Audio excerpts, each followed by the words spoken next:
Hey, I'm Ethan, a 17-year-old junior at Blackwood High. Our school's got a reputation, not for sports or academics, but for her, Ms. Harrow, the teacher who never left. They say she was a math teacher back in the 70s, strict as hell, with eyes that could pin you to your seat. She disappeared one night after a parent-teacher meeting.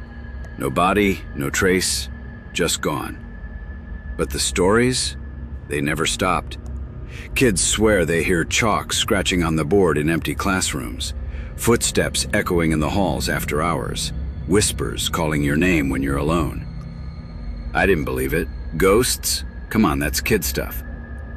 But last fall, I stayed late for detention, and everything changed.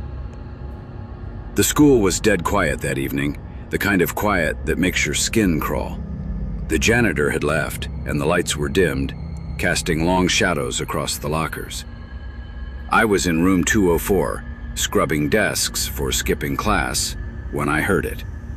Scratch, scratch, scratch. It came from the chalkboard at the front of the room. I froze, marker in hand, staring at the board. It was blank, but the sound was unmistakable, like someone was writing, slow and deliberate. I called out, "Hello? Anyone there?"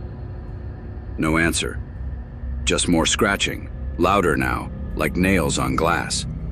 I grabbed my bag and bolted for the door. It wouldn't open. I yanked the handle, but it was like the door was glued shut. My heart pounded as the scratching stopped, replaced by a low whisper. "Ethan." My name, clear as day, from right behind me. I spun around. Nothing.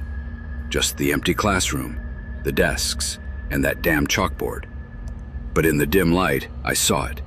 Words appearing on the board, as if written by an invisible hand. Stay after class. The locked door. I don't know how long I stared at those words. They glowed faintly, like they were burned into the board. My hands shook as I tried the door again. Still locked.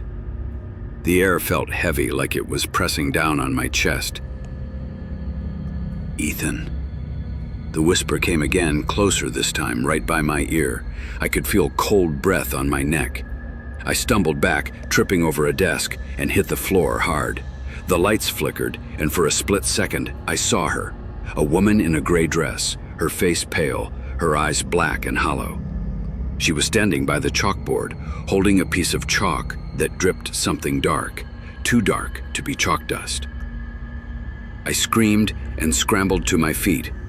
The door finally gave way, and I ran into the hallway, my sneakers squeaking on the polished floor. The hall was endless, the lockers stretching into the dark like silent sentinels. Every step echoed, but there was another sound, footsteps behind me, slow and heavy, like someone was dragging their feet. I didn't look back. I couldn't. I just ran, my breath ragged, until I reached the main entrance. The glass doors were locked too, the chains rattling as I pulled. Outside, the parking lot was empty, the streetlights casting an eerie yellow glow. Tap, tap, tap. Something was tapping on the glass behind me. I turned, and there she was, Miss Harrow, her face pressed against the door, her black eyes staring through me. Her mouth moved, but no sound came out. I didn't need to hear it to know what she was saying. "You can't leave." I don't know how I got out that night. Maybe the janitor came back, or maybe the doors just unlocked. All I know is I ended up outside, gasping in the cold air, my heart hammering. I didn't tell anyone at first, not my parents, not my friends. Who'd believe me? But the next day at school, I couldn't shake the feeling that something was watching me. Every time I passed room 204, I heard faint whispers, like a classroom full of students murmuring my name. I told my best friends, Lily and Marcus, during lunch. Lily, who's into all that paranormal stuff, went pale. "You saw her?" she whispered, glancing around the cafeteria like Miss Harrow might pop up behind the vending machine. Marcus, the skeptic, laughed it off. "Probably just the wind, man. Old schools are creepy." But his laugh was nervous, and I could tell he didn't mean it. That afternoon, Lily dragged us to the school library to dig up info on Ms. Harrow. We found an old yearbook from 1973. There she was, in a grainy black and white photo. Ms. Eleanor Harrow, math teacher, standing stiffly with her arms crossed, her eyes sharp even in the picture. There was something else, a newspaper clipping tucked into the yearbook. It said Ms. Harrow had been accused of unusual behavior by parents. Some claimed she was too harsh, locking kids in the classroom for hours as punishment. Others said she was into occult practices, drawing strange symbols on the board. The article ended with her disappearance. No explanation, no leads. Lily looked at me, her eyes wide. "Ethan, what if she's still here, punishing kids?" Marcus rolled his eyes but didn't say anything this time. I didn't want to believe it, but deep down, I knew she was right. That night I couldn't sleep. Every time I closed my eyes, I saw her face, those black, hollow eyes. I kept my bedroom door locked, but around midnight I heard it again. Scratch, scratch, scratch. It was coming from my desk. I turned on the light, my hands shaking, and saw my notebook open, pages flipping on their own. Words were scrawled across the paper in jagged handwriting. Room 204, midnight, don't be late. I wanted to ignore it, but something pulled me like a hook in my chest. I grabbed my phone, texted Lily and Marcus, and we met outside the school at 11:45 p.m. The building loomed over us, its windows dark and uninviting. Marcus brought a crowbar, muttering, "Just in case." Lily had a bag of salt and a cross necklace, her face pale but determined. We snuck in through a loose window in the gym. The school felt different at night, like it was holding its breath. The air was thick, and the shadows seemed to twist and writhe. We crept to room 204, the door slightly ajar. Inside, the chalkboard was covered in equations, complex, nonsensical ones written in that same dark, dripping substance. The desks were arranged in a perfect circle, and in the center was a single chair facing the board. "Ethan." The whisper came from all around us, echoing off the walls. Lily grabbed my arm, her nails digging into my skin. Marcus swung his crowbar at the air, shouting, "Show yourself!"